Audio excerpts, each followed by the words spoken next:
যখনই কাজ করতে একদমই ইচ্ছে করে না, শরীরে কোনো শক্তি পাই না, কোনো কাজে মন বসে না, তখনই বুঝতে পারি এখন আমার কলিজা খেতে হবে। হ্যালো এভরিওয়ান, কেমন আছেন আপনারা সবাই? হয়তোবা আমার কলিজা খাওয়ার কথা শুনে মনে মনে ভাবছেন কাম কাজে মন বসে না, এটার সাথে কলিজা খাওয়ার কি সম্পর্ক? অ্যাকচুয়ালি যখন আমার হিমোগ্লোবিন লো হয়ে যায় বা আমি যে খাবারগুলো খাচ্ছি সেখান থেকে যখন প্রপার ব্যালেন্স না পাই, তখনই শরীরটা এরকম মেজমেজে হয়ে যায়। ইনস্ট্যান্ট হিমোগ্লোবিন হাই করার জন্য বা এনার্জি বাড়ানোর জন্য আমি কলিজা রান্না করে খাই। যদি এটা আপনি ফার্স্ট টাইম শুনে থাকেন, তাহলে আপনার শরীরে এরকম সেম প্রবলেম ফেস করলে কলিজা রান্না করে খেয়ে দেখবেন। আই হোপ আপনিও অনেক ভালো রেজাল্ট পাবেন এবং আপনার ভালো লাগবে। কলিজা খেতে খুবই মজা, তবে রান্না করা কিন্তু বেশ প্যারা। বাজার থেকে আমি একটা বড় সাইজের কলিজার পিস কিনে নিয়েছিলাম, ওখান থেকে পরিমাণ মতো আমি একটু কেটে নিয়েছি। এগুলো ধুয়ে চুলায় গরম পানিতে দিয়ে দিলাম কলিজার ভেতরে জমে থাকা ময়লাগুলো বের হয়ে আসার জন্য। এখন রান্না করার জন্য যে পেঁয়াজ রসুন দরকার সেগুলো আমি কেটে নিব। রান্না করার সময় সবচেয়ে প্যারার কাজ আমার কাছে এটাই মনে হয়, এই যে কাটাকাটি করা। রান্না করতে কিন্তু বেশি টাইম লাগে না যদি গুছানো থাকে, কিন্তু যখন আপনি গুছিয়ে রান্না করতে যাবেন তখন আপনার টাইমও লাগবে, প্যারাও লাগবে। অনেকদিন পরে আজকে লাচ্চা রান্না করবো। আমার হাজবেন্ড বলেছিল তাকে যেন একটু লাচ্চা রান্না করে দিই। প্রায় 1 ঘন্টা আগে এই দুধটা আমি বের করে রাখছিলাম, কিন্তু লাভ হয় নাই, ভেতরে একটু থেকেই গেছে।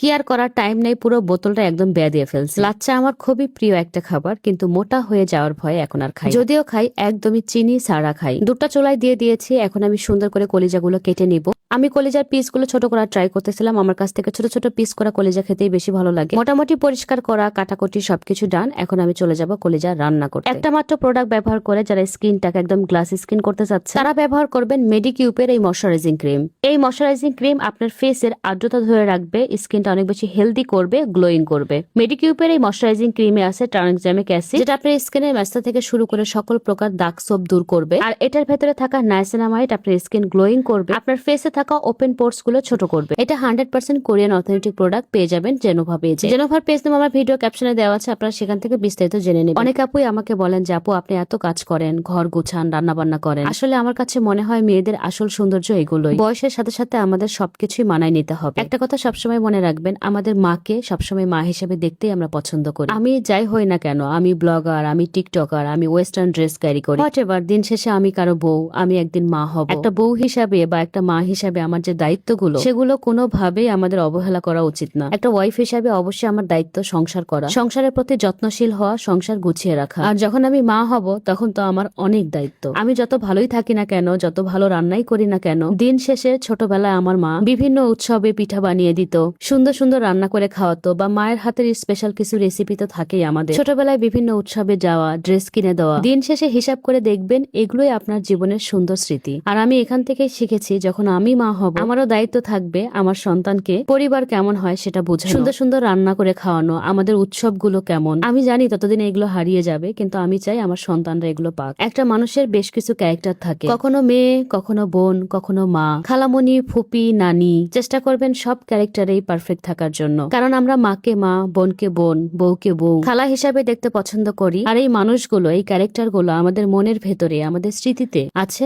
বা থেকেই যাবে। অনেক কথা বলে ফেললাম, জানি অনেকের ভালো লাগবে না, আমি জাস্ট আমার চিন্তাধারাটা আপনাদের সাথে শেয়ার করলাম। কলিজাগুলো আমি খুব ভালোভাবে কষাইতে পারিনি, কারণ কড়াইটা অনেক বেশি তাপ হয়ে যাচ্ছিল। তাড়াতাড়ি করে পানি দিয়ে দিয়েছি, তবে কলিজা অবশ্যই বেশি করে কষিয়ে কষিয়ে রান্না করবেন, তাহলে কলিজার একটা স্মেল থাকে ওইটা আর আসবে না। আমি টোটাল 2 বারের মতো বেশি করে পানি দিয়ে কষিয়ে রান্না করেছি, তারপরে আমার কাছে পারফেক্ট লাগেনি, আমার মনে হচ্ছিল আরেকটু কষানো দরকার ছিল। এখন আমি লাস্ট বারের মতো পানি দিয়ে দিলাম, আর সাথে দিয়ে দিচ্ছি কয়েকটা কাঁচামরিচ। এই টাইমে কাঁচামরিচ দিলে স্মেল অনেক সুন্দর আসে। সাথে দিয়ে দিচ্ছি ধনিয়া গুঁড়া আর জিরা গুঁড়া। টেস্ট করে মনে হচ্ছিল লবণ একটু কম হয়েছে, তাই আবারও পরিমাণ মতো লবণ দিয়ে দিলাম। তারপরে ঢাকনা দিয়ে ঢেকে কিছুক্ষণ আবারও রান্না করেছি, আর এটাই ছিল হচ্ছে আমার কলিজার ফাইনাল লুক। এরপরে আমি চুলা অফ করে দিয়েছি, এখন জাস্ট কয়েকটা পরোটা ভেজে নিব। গরম গরম পরোটা কলিজা দিয়ে খেতেও ভালো লাগে, লাচ্চা দিয়ে খেতেও অনেক ভালো লাগে, কিন্তু আমার লেগেছে ভাতের ক্ষুধা, আমি খাবো আগে ভাত। এই রুটিটা ভেজে দিচ্ছিলাম আমার হাজবেন্ডকে। টোটাল মানুষ ছিলাম হচ্ছে আমরা 4 জন, 4টা রুটি ভেজেছি। আমি বলেছি আমার পক্ষে আর রুটি ভাজা সম্ভব না, কারণ রান্না করতে করতে অনেক টাইম লেগে গেছে, মানে সবার জন্য একটা করে রুটি ভেজেছি।